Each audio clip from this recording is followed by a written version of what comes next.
The Great Chicago Fire, 1871. How a city burned and was reborn. It began on a quiet Sunday evening. The air was dry, the kind of brittle dryness that cracks timber and makes even the stars seem sharper. In the small wooden barn behind Patrick and Catherine O'Leary's house at 137 DeKoven Street, a cow kicked over a lantern, or so the story goes. The truth of that moment would be debated for generations, but what no one could deny was that within minutes, a small flicker of flame had turned into a monster that would consume one of the fastest-growing cities in America. By midnight, Chicago was glowing. The wind off Lake Michigan, usually a cool blessing, turned traitor that night. It blew hard and hot, driving sparks across rooftops, leaping alleys, and igniting homes faster than anyone could react. The fire moved like a living thing, snarling and devouring everything it touched. People would later say that it wasn't a fire, it was an ocean of flame. Before the blaze, Chicago had been a marvel of modern ambition.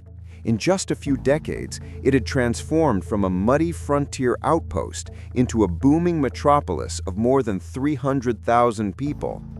Railroads converged there, carrying grain, lumber, and livestock from the west to the east. The city was young, confident, and built for speed. Unfortunately, it was also built almost entirely of wood. Wooden sidewalks, wooden streets, wooden homes stacked side by side. Even the elegant downtown buildings were framed in pine and sheathed in thin veneer brick. It was a city that glittered in the sun and smoldered in the imagination of anyone who understood how dry it had become after months without rain. October 8th, 1871. The day before, a smaller fire had flared up on the south side, exhausting firefighters who had battled it through the night. Their hoses were split, their horses worn out, their men bone-tired. When the first alarm came in from DeKoven Street, many thought it was another false call. By the time the first engine clattered onto the scene, the O'Leary barn was engulfed, and the wind had turned embers into projectiles. Flames leapt from house to house like dancers in a macabre ballet. The heat was so fierce that sidewalks caught fire. Windows exploded outward, and trees burst into torches. Sparks drifted across the river, landing on the roofs of warehouses loaded with coal, tar, and kerosene. The Chicago River, choked with industrial waste and oil, began to burn. Imagine it. A river of fire running through a city. By 1 a.m., the fire department had lost control. The alarm bells rang furiously, their echoes drowned out by the roar of the inferno. Families fled carrying children and whatever valuables they could snatch in moments: photographs, a Bible, a clock, a family heirloom. The sky glowed orange, and smoke blotted out the moon. In the courthouse, the great bell rang desperately, warning of the spreading danger. But when the roof caught fire, the bell melted and crashed through the floors, silencing the last official signal of order. The mayor, Roswell B. Mason, could only watch as his city was consumed. He gave the order to destroy entire buildings with dynamite in an attempt to create fire breaks. But even explosions couldn't stop the wall of flame driven by 30-mile-per-hour winds. Across the river, a night watchman shouted to terrified crowds, "Run! The bridges are burning!" And indeed they were. The heat warped iron. Wooden bridges collapsed into the river. Horses, crazed by the smoke, stampeded through the streets, trampling anyone in their path. The air was thick with ash and the smell of burning flesh. One witnessed reporter for the Chicago Evening Post wrote later, "The very air seemed to be on fire. I could see people running, their clothes alight, their faces blackened with soot. Mothers screamed for lost children. Men carried water in buckets that turned to steam before they reached their targets." As dawn broke, the fire leapt the river again, spreading north into the city's most prosperous neighborhoods. Mansions, churches, libraries, and schools all were reduced to cinders. St. Mary's Cathedral, a proud landmark of the Irish community, went up in flames in less than 10 minutes. The Chicago Tribune building, made of fireproof materials, crumbled as molten lead from its presses poured into the street like silver rivers. By Monday morning, the fire stretched 4 miles long and nearly a mile wide. Entire districts disappeared. The heat was so intense that it created its own wind system, fiery vortices that tossed burning debris into the air like snowflakes. One survivor later described it as the breath of hell. There were stories of miraculous escapes. A group of nuns led orphans through the smoke to the lakeshore, where they waded into the water to survive the heat. Families took refuge in open fields and parks, watching the skyline collapse. Some, desperate and delirious, ran into the lake fully clothed, clutching their possessions. The shoreline was crowded with thousands of refugees, their faces illuminated by the reflection of their burning city. By Tuesday morning, October 10th, the fire finally began to die out. Rain, ironically too late, started to fall. The wind dropped. In the eerie quiet that followed, the scale of destruction became clear. More than 17,000 buildings had been destroyed. 300 people were dead. Over 100,000, one-third of the city's population, were homeless. Chicago was gone. And yet, within hours, something remarkable began to happen. Even as the ashes smoldered, the people of Chicago started to rebuild. Aid poured in from across the nation and even overseas. Trains arrived carrying food, clothing, and lumber. Donations came from as far as London and Paris.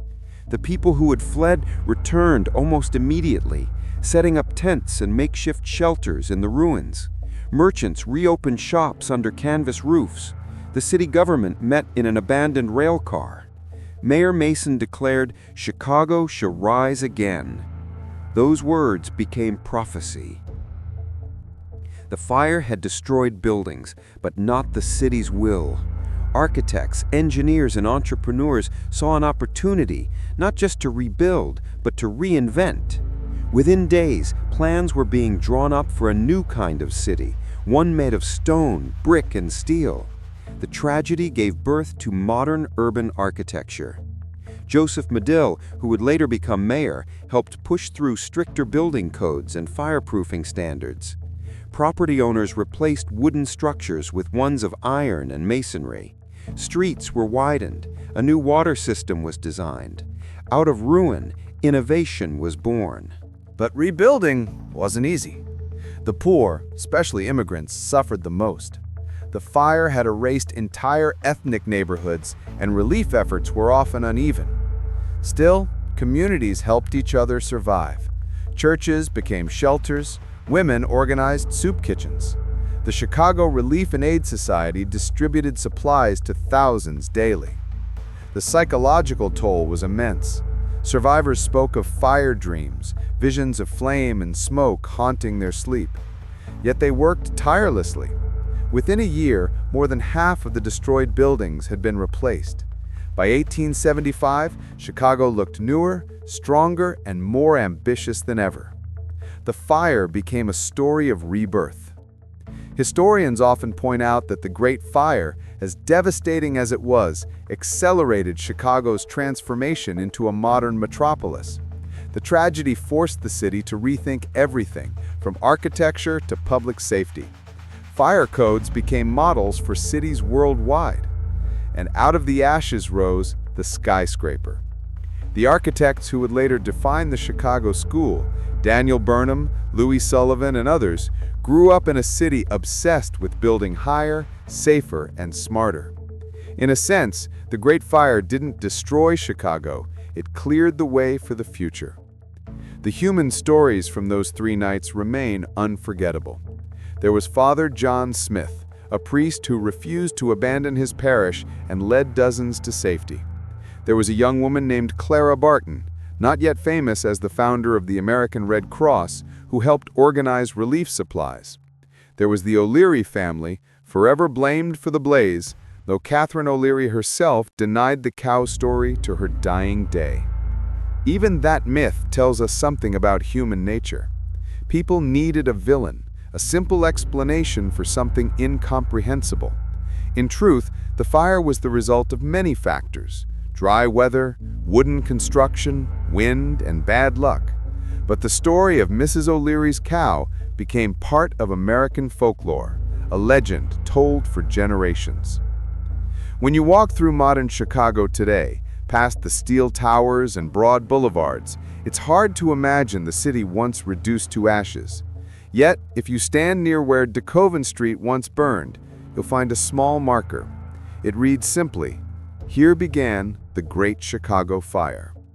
It's a quiet memorial, almost understated, but behind those words lies the story of human endurance, the night when an entire city burned and a new one was born from the flames. The Great Chicago Fire was not just a disaster, it was a test of spirit.